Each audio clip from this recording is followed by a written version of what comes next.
Внимание стражей порядка вновь привлекли жители, ведущие асоциальный образ жизни. В этот раз в рейд по новым правилам с участковыми отправились и руководители, начальники управлений отделов и центров для того, чтобы объективно оценить обстановку в городе. Вместе с ними в рейде побывала и Кристина Якупова.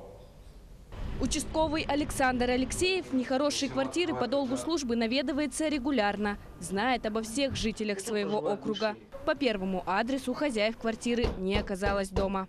Если он не открывает, то, скорее всего, дома нет. Не имеет такой привычки не открывать.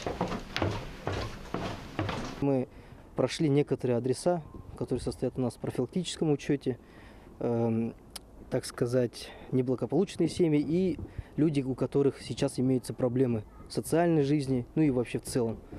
Мы оказываем посильную помощь, как можем, чтобы люди видели, что их действительно охраняют их покой и тишину. Люди могут к нам обратиться в любое время суток, круглосуточно, с любыми вопросами.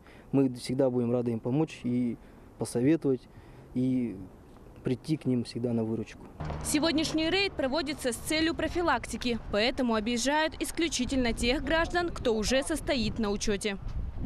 Сегодня мы вышли во второй раз с начала года на оперативно-профилактическое мероприятие. Основной целью данного мероприятия является оказание практической помощи столичным участковым.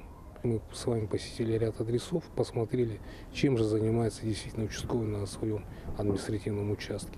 Естественно, работа у него – это контингент, который представляет опасность для окружающих.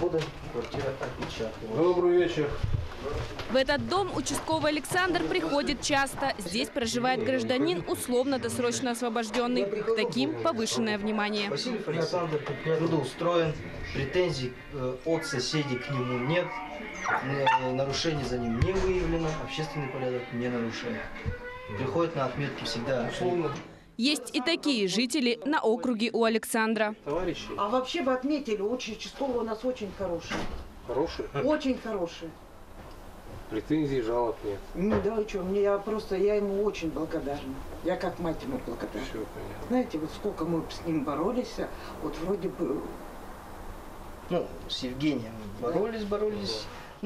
Пытаюсь держать его на пульсе, На путь исправления встало немало людей. Сотрудники полиции уверены, благодаря в том числе таким профилактическим рейдам участковых. Кристина Якупова, Павел Пахомов, Якутск.